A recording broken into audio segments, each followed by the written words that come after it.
Hello everyone, welcome to my channel. आज की इस वीडियो में मैं आपको प्लेन कपड़े और लेस की मदद से एक बहुत ही सुंदर शॉर्ट कुर्ती बनाना बताऊंगी। तो यहाँ पर मैंने कपड़ा लिया हुआ है और इसको मैंने यहाँ पर 4 पार्ट्स में रखा हुआ है। और कपड़ा कैसे फोल्ड करना है ये इसकी वीडियो अगर आपको देखनी है तो लिंक मैं आपको डिस्क्रिप्शन बॉक्स में दे दूँगी। अब यहाँ ऊपर की तरफ से नीचे को हमें आधा इंच पे निशान लगाना है और इसको स्ट्रेट कर देना है। अब इस लाइन से नीचे की तरफ को हमें कुर्ती की रेडी लेंथ के लिए निशान लगाना है। तो जितनी भी आपको लेंथ चाहिए उससे 1 इंच ज़्यादा लीजिए। जैसे मैं शॉर्ट कुर्ती बना रही हूँ ये, तो मैं 31 इंच की लेंथ ले रही हूँ और 1 इंच का मार्जिन, तो मैंने 32 इंच का कपड़ा लिया है। अब यहाँ फोल्डेड वाली साइड से अंदर की तरफ को हमें शोल्डर्स के लिए निशान लगाना है। तो मेरे उसमें 6.5 इंच के शोल्डर्स हैं और यहाँ से नीचे को हमें आर्म होल्स के लिए निशान लगाना है। तो आर्म होल्स भी मेरे उसमें 6.5 इंच का ही है और इन दोनों पॉइंट्स को स्ट्रेट जॉइन कर देना है। अब यहाँ पर हमें बस्ट के लिए निशान लगाना है। तो जितना भी आपका बस्ट साइज़ है आप उसको 4 से डिवाइड करें और आधा इंच की लूजिंग ऐड करी। मेरे उसमें 34 इंच का बस्ट साइज़ है तो मैं यहाँ पर 8.75 इंच पे निशान लगा रही हूँ। अब इसको हमें आर्म होल वाले पॉइंट पे ज्वाइन कर देना है। अब कमर के लिए हम पहले यहाँ ऊपर की तरफ से नीचे को 14 या फिर 15 इंच पे निशान लगा लेंगे एक। तो मैंने 14.5 पे लगाया। अब यहाँ पर हमें कमर के लिए निशान लगाना है। तो जितनी भी आपकी कमर है उसको 4 से डिवाइड करें और आधा इंच की लूजिंग ऐड करें। मेरी कमर 29 इंच की है तो मैं यहाँ पर 7.75 इंच पे निशान लगा रही हूँ। अब यहाँ कमर से 7 इंच नीचे पे हम एक निशान और लगाएंगे और यहाँ पर अब हम हिप का मेजरमेंट लेंगे। तो जितना भी आपका हिप राउंड है आप उसको 4 से डिवाइड करें और आधा इंच की लूजिंग ऐड करें। मेरा हिप राउंड 36 इंच का है तो मैं यहाँ पे 9.5 इंच पे निशान लगा रही हूँ। अब इन तीनों पॉइंट्स को हमें स्ट्रेट लाइन से ज्वाइन कर देना है। तो ये मैंने ज्वाइन कर दिया। अब जितना मेजरमेंट हमने हिप का लिया था उतना ही हम यहाँ नीचे बॉटम में भी लेंगे। तो नीचे पे भी मैं 9.5 इंच पे निशान लगा रही हूँ। अब इन दोनों पॉइंट्स को हमें स्ट्रेट लाइन से ज्वाइन कर देना है।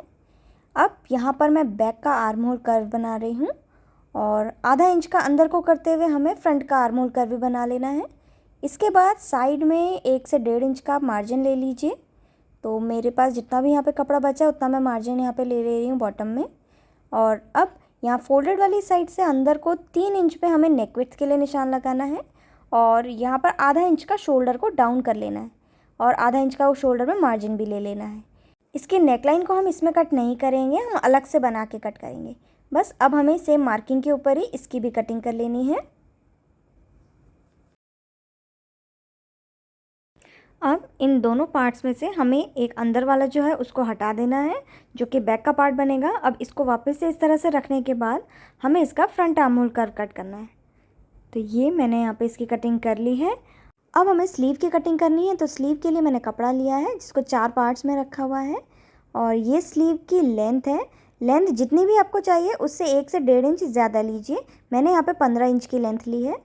अब यहाँ फोल्डेड वाली साइड से अंदर को हमें स्लीव के विड्थ के लिए निशान लगाना है। तो जितना भी आपने कुर्ती में आर्म होल लिया है उससे 1 इंच ज़्यादा लेना है। मैंने 6.5 इंच का आर्म होल लिया था तो मैं यहाँ पे 7.5 इंच पे निशान लगा रही हूँ। अब इस पॉइंट से नीचे को हमें 3 इंच पे एक निशान लगाना है और इस पॉइंट को हल्का सा घुमाव देते हुए यहाँ ऊपर पे फोल्डेड वाली साइड पे ज्वाइन कर देना है। ये मैंने बैक का आर्म होल कर्व बनाया।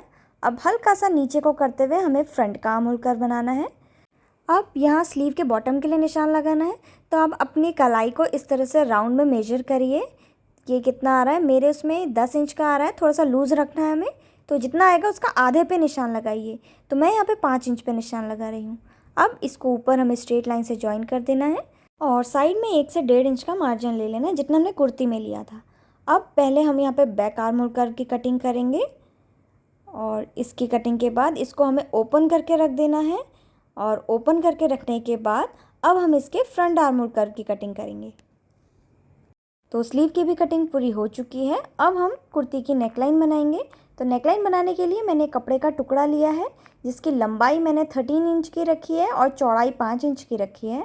अब सेम इतने ही मेजरमेंट का हमें एक फ़ोम लेना है। ये पतला वाला फ़ोम मैंने लिया है, इसको हमें कपड़े के ऊपर रख देना है। अब सेम इसी के ऊपर हमें इसी मेजरमेंट का एक कपड़ा और रखना है। तो देखिए 2 कपड़ों के बीच में मैंने फ़ोम को रखा हुआ है। अब हमें इसमें यहाँ पर सिलाई लगा देनी है। तो सिलाई हमें देखिए सबसे पहले हम बीच में एक सिलाई लगा लेंगे इस तरह से। तो मैंने यहाँ पे एक लाइन खींच ली है। अब इसके दोनों तरफ पे हमें बिल्कुल बराबर बराबर दूरी पे इसमें यहाँ पर सिलाई लगाते जाना है इस तरह से। देखिए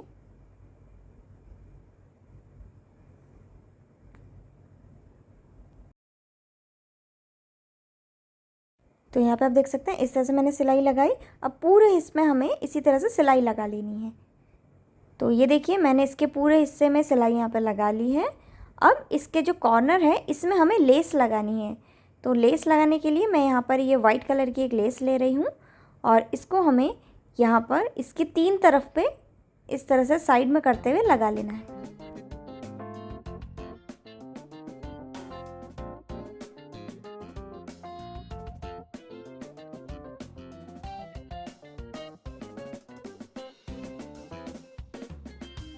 तो देखिए मैंने इसमें लेस लगा दी है। अब इसके कोने कोने हिस्से पे हमें पाइपिंग लगानी है। तो उसके लिए मैंने 1.5 इंच चौड़ी ये पट्टी ली हुई है और इसको हमें इसके सीधी तरफ पे रखते हुए कोने कोने पे इसमें सिलाई लगानी है।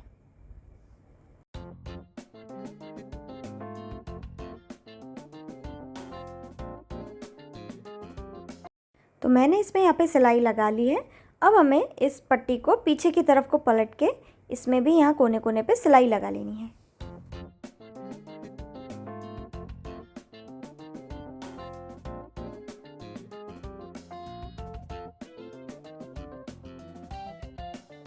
तो ये नेक का डिज़ाइन बन गया है। अब हमें इसको कुर्ती में अटैच करना है। तो मैंने ये फ्रंट वाला पार्ट लिया है और इसका सेंटर मार्क कर लिया है और ये सीधी तरफ है ऊपर की तरफ पे। अब हमें ये नेक पैच को सीधी तरफ पे रखना है और ऊपर से कम 4 से 5 इंच नीचे को करते हुए हम इसको रखेंगे इस तरह से बिल्कुल सेंटर पे। और सेंटर पे रखने के बाद इसमें हम यहाँ पे कोने कोने पे इसमें सिलाई लगा के इसको ज्वाइन कर लेंगे। तो देखिए ऊपर की तरफ को मैंने 4-5 इंच छोड़ रखा है और इसको सेंटर पे मैंने पिन से यहाँ पे सिक्योर कर लिया है पहले। अब मैं इसके साइड में यहाँ पे सिलाई लगा लूँगी।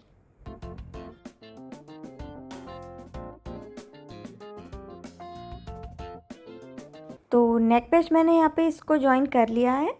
अब हमें इसकी नेकलाइन बनानी है। तो नेकलाइन बनाने के लिए मैंने यहाँ पे बुकरम का पीस लिया हुआ है जिसकी चौड़ाई मैंने 8.5 इंच की ली है और इसकी लंबाई मैंने 8 इंच की ले रखी है। अब इसको हमें चौड़ाई में इस तरह से सेंटर से फोल्ड कर देना है। उसके बाद यहाँ पे फोल्डेड वाली साइड से 3 इंच पे नेक विड्थ के लिए निशान लगाना है और नेक की डीपनेस के लिए हमें यहाँ पर 5.5 इंच पे एक निशान लगा रही हूँ और यहाँ पे बॉक्स बनाते हुए हमें इसका एक राउंड शेप बना लेना है। अब यहाँ से नीचे की तरफ को हमें 1.5 इंच पे एक निशान लगाना है और इस तरह से एक ट्रायंगल बना लेना है। साइड में 0.75 इंच की दूरी पे हम निशान लगाएंगे और इसको भी ज्वाइन कर लेंगे। तो ये सभी को मैंने ज्वाइन कर लिया है। अब सेम मार्किंग के ऊपर हम इसकी कटिंग कर लेंगे। तो देखिए मैंने इसकी कटिंग भी यहाँ पे कर ली है। अब इस नेक पीस को हमें कपड़े में चिपकाना है। तो उसके लिए मैंने यहाँ पे कपड़े का टुकड़ा लिया है। अब इसके ऊपर हमें ये नेक पीस को रखना है और इसको प्रेस करके चिपका लेना है। तो देखिए मैंने इसको चिपका लिया है। अब इसकी साइड में हमें आधा इंच का मार्जिन लेते हुए इसकी कटिंग कर लेनी है। कटिंग करने के बाद इसके मार्जिन को हमें अंदर की तरफ को फोल्ड करना है और इसमें सिलाई लगाते जाना है। तो मैं इसमें सिलाई लगा लूँगी।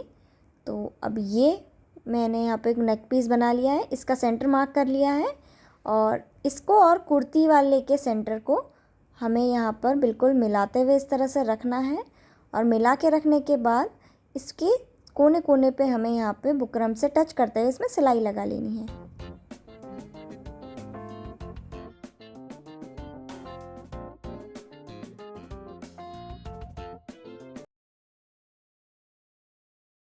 तो देखिए मैंने इसमें सिलाई लगा ली है। अब आधा इंच का मार्जिन छोड़ते हुए हमें इसकी कटिंग कर लेनी है और यहाँ सेंटर वाले हिस्से पे एक बड़ा सा हमें कट लगाना है। बस ध्यान रहे सिलाई ना कटे। अब इसके मार्जिन में छोटे छोटे से कट्स लगा लेने हैं जिससे इसमें झोल ना आए और उसके बाद हमें इस बुकरम को पीछे की तरफ को पलट देना है और पलटने के बाद आप इसमें प्रेस कर लीजिए जिसमें और अच्छे से फिनिशिंग आ जाएगी। तो मैंने इसमें प्रेस कर लिया है। अब यहाँ पर आप डिज़ाइन के लिए इसमें बटन्स भी लगा सकते हैं। अब मैं बैक वाला पार्ट बनाऊँगी। तो मैंने बैक वाले पार्ट को इसी तरह से फोल्ड करके रखा हुआ है और 3 इंच पे मैं यहाँ पे पहले इसकी नेक विड्थ के लिए निशान लगा रही हूँ और 4 इंच पे नेक की डीपनेस के लिए यहाँ पे मैं निशान लगा रही हूँ। अब इन दोनों पॉइंट्स को घुमाव देते हुए हमें ज्वाइन कर लेना है। अब देखिए हमें इसमें आधा इंच का मार्जिन लेके कट करना है। ध्यान दीजिए आधा इंच का मार्जिन ज़रूर लीजिएगा। अब इसको हम ओपन कर लेंगे और ओपन करने के बाद इसकी नेकलाइन बनानी है तो उसके लिए मैं यहाँ पे उरेब पट्टी ले रही हूँ और उरेब पट्टी को यहाँ पे लगाते हुए इसको हमें डबल फोल्ड कर देना है। तो ये देखिए मैंने यहाँ पे इसकी नेकलाइन में फिनिशिंग दे दी है। अब मैं ये फ्रंट वाला पार्ट ले रही हूँ और ये बैक वाले के ऊपर हम इस तरह से रखेंगे पलटते हुए, और अब इसके शोल्डर्स में हमें सिलाई लगा लेनी है। तो देखिए मैंने इसके शोल्डर्स को जॉइन कर लिया है। अब हमें यहाँ पे इसमें स्लीव्स अटैच करनी है। तो ये मैंने यहाँ पे एक स्लीव ली है एक हाथ की, और इसके बॉटम को हम डबल फोल्ड पहले कर देंगे। तो देखिए मैंने इसके बॉटम को डबल फोल्ड कर दिया है। अब यहाँ पर मैं ये लेस ले रही हूँ वाइट वाली, और इसके कॉर्नर पे इस तरह से मैं यहाँ पे एक लेस लगा लूँगी। तो देखिए मैंने यहाँ पे इसके बॉटम में लेस यहाँ पे लगा ली है। अब इस स्लीव को हम कुर्ती में अटैच करेंगे। तो सबसे पहले कुर्ती को हमें ये ओपन करते हुए इस तरह से रख देना है, और ओपन करने के बाद यहाँ पर मैं ये स्लीव ले रही हूँ और स्लीव को हमें अंदर की तरफ को करते हुए इस तरह से रखना है। और ध्यान रहे स्लीव का जो फ्रंट आर्म होल है वो हमारी कुर्ती के फ्रंट आर्म होल के साथ होना चाहिए, और दोनों की सीधी तरफ एक दूसरे की ओर मुँह करते हुए होनी चाहिए। इसके बाद यहाँ पे स्लीव को हम यहाँ कोने से मिलाते हुए इस तरह से रखेंगे और सिलाई लगाते जाएंगे। तो देखिए मैंने इसकी स्लीव में यहाँ पे सिलाई लगा दी है, और सीधी तरफ को ये इस तरह से दिखेगा। सेम इसी तरह से दोनों स्लीव्स को हम सिलाई लगा के ज्वाइन कर लेंगे। अब इसकी साइड में हमें फिटिंग की सिलाई लगानी है। तो स्लीव से आप सिलाई लगाना स्टार्ट कीजिए और हिप मेजरमेंट तक दोनों तरफ पे सिलाई लगा लीजिए। तो देखिए मैंने यहाँ स्लीव से सिलना स्टार्ट किया था और यहाँ तक सिलाई लगा दी है। अब सिलाई लगाने के बाद इसका जो चाक वाला हिस्सा है इसको भी हमें डबल फोल्ड करके इसमें भी सिलाई लगा लेनी है। तो मैं इसकी दोनों तरफ की चाक बना लूँगी, और उसके बाद इसका जो बॉटम वाला हिस्सा है इसको भी हम डबल फोल्ड कर देंगे, और इसको डबल फोल्ड करने के बाद इसमें भी हम यहाँ पर लेस लगा लेंगे जैसे हमने स्लीव में लेस लगाई है।